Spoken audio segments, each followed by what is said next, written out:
ษทีถามหน่อยดิข้างในมีอะไรเหรอข้างในหมู่บ้านธรรมดาครับพม่าจะนี่ไป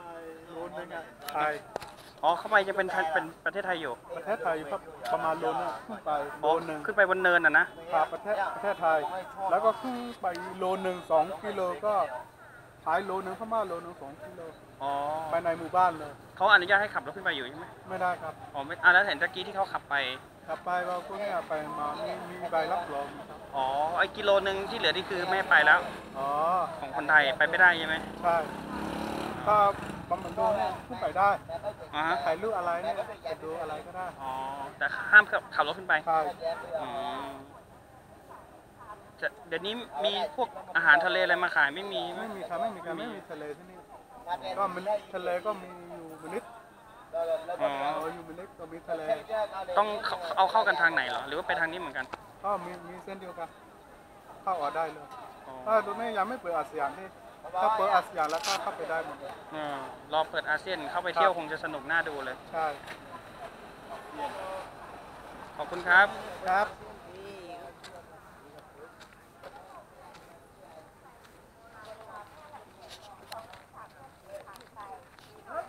เขาบอกเข้าไปข้างในอีก1 กิโลเป็นดินแดนของไทยอยู่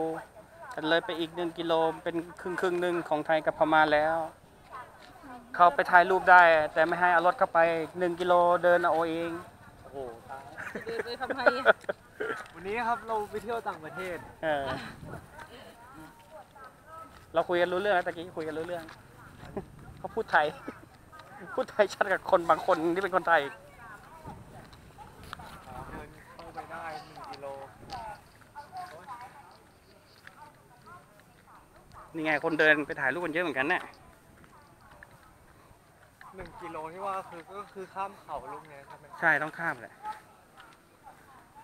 ไม่ต้องมีพาสปอร์ตไม่ต้องมีวีซ่าก็เป็นใบผ่านข้ามผ่านแดนน่าจะ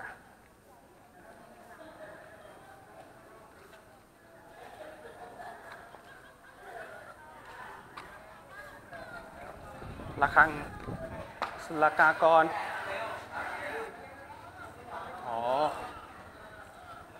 นี่ไงเดี๋ยวถามน้าแกก็ได้สวัสดีครับคุณน้าที่บอกว่าอะไร1 กิโลนี่ยังเป็นดินแดนของเราอยู่เหรอใช่ขึ้นไปบนเนินเนี่ยฮะเขาเนี่ยแบ่งเขตเขานี่คือเขาแบ่งเขตเหรอฮะคนละครึ่งครับอ๋อแล้วสุดเขตแดนเราตรงไหนฮะตรงรั้วกั้นนี่เหรอฮะนั่นแหละไปที่มีตชดอยู่สุดเขตนี่แหละเข้าไปได้อีกมันก็ไปมันก็ลำบากนะอันตรายขึ้นเขาไปอีกไกลไหมฮะกิโลนึงไปก็ไม่มีอะไรมองเป็นป่าแล้วนะไม่มีอะไรแต่ก็คือไม่อนุญาตให้รถยนต์ส่วนตัวขึ้นไปใช่ไหมฮะอันตรายอะไรฮะคือว่าพม่ามันขับรถคือว่ามันไม่หลบเราแล้วคือว่าเหรออันตรายถ้าว่าเกิดมีอะไรมันจะถูกอย่างเดียวมันจะถูกอย่างเดียวถูกยังไงล่ะมันอยู่ในแดนเราก็ต้องถูกอย่างเดียวไปเถียงมันก็ไม่ได้เถียงมันก็ไม่ได้ทำไมเถียงไม่ได้คนใหญ่เขาก็เข้าข้างอยู่แล้วเราก็ที่เปิดลุงเขาเปิด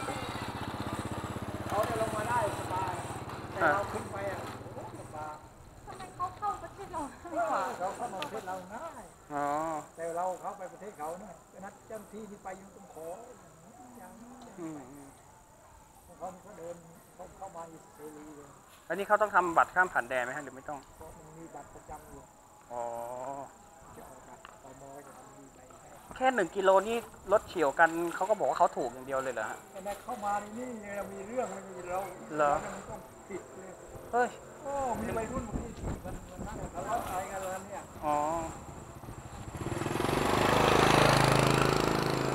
เคยมีแบบปัญหาแบบทะเลาะกันอะไรมีไหมตีกันอะไรมีไหมในตลาดนี่เลยเหรอฮะแล้วก็ตัดสินเราก็ไปฝ่ายผิดใครเป็นคนตัดสินเนี่ยคนฝั่งเราเนี่ยทำไมเราต้องยอมแต่เขาด้วยไม่เข้าใจเลยกลัวพม่าไม่มาซื้อของใช่ปิดทั้งด่านเลยก็พม่าก็ไม่มีของใช้อีกใช่ไหมพี่ใช่ เขาก็มาเข้าทางไหน ในจังหวัดประจวบก็มีด่านเดียวใช่ไหมฮะ ด่านเดียว ถ้าเราปิดสักอย่างนี่เขาจะซื้อจากไหนอะ วันเดียวไหม ฮะ ปิดแค่วันเดียวมันก็แย่แล้ว เราเคยปิดใช่ไหมครับ ไม่เคย ตั้งแต่เปิดนี่ยังไม่เคยปิด เขาปิดเขาเอง เขาปิดทำไมอะครับ ไม่ได้ว่าบางทีว่าเครื่องไงนึกว่าเขาปิดเองแล้วก็ปิดบางทีครึ่งวันเขาเปิดแล้ว ปิดเองเราก็ไม่ได้รับผลกระทบอะไรนี่ ไม่ได้แต่ว่ามันคนชาวบ้านที่เขาไปขายของไปไม่ได้เลย อ๋อมีชาวบ้านเราไปขายของฝั่งนู้นด้วยเหรอฮะ ค้าประจำเลย อ๋อ ขายหมูขายไก่ขายผักให้มันกินกันนะ อ๋อ มันปิดมันทำท่าทางจะปิดอย่างนี้อย่างนี้แล้วมันปิดครึ่งวันนี้นะ อย่างนั้นก็ไม่เกินวันมันก็เปิด จริงๆ คนที่ปิดนี่คนที่ได้รับผลกระทบนี่จริงๆเป็นฝั่งเขาไม่ใช่เรานะ ตัวนั้นเลยเราไม่ได้ เคยมีปัญหาแบบยิงกันอะไรครั้งล่าสุด ไม่เคยมีเลยอ่ะอ๋ออันนี้คือเป็นพม่าเลยไม่ใช่เป็นพวกกะเหรี่ยงอะไรใช่ไหมครับ ก็เรียนอยู่ในก็ไปอีก อ๋อกะเหรี่ยงอยู่เข้าไปข้างในอีก คุณนาเคยเข้าไปข้างในไหมฮะ เข้าไปบ่อย เข้าไปถึงหมู่บ้านเขาหรือว่าเข้าไปลึกกว่านั้น เลยไปอีกที่ไปดูงานตรวจงานอะไรกัน อ๋อ แต่ผมไม่มีปัญหาผมให้มันลง อ๋อฝั่งโน้นนี่เขียวปีเลยนะฮะต้นไม้ ตรงนั้นโอ้มันยิ่งกว่าบ้านเรา อะไรนะฮะ มันชุดตัดกัน อ๋อตอนนี้เริ่มตัดเยอะแล้วใช่ไหมฮะ ไม่มีแล้วของทุกของเราไม่ได้แล้ว ตอนนี้เนี่ยนะครับอืม ไม่ให้ทางไล่ทำเอาตัวมันเอง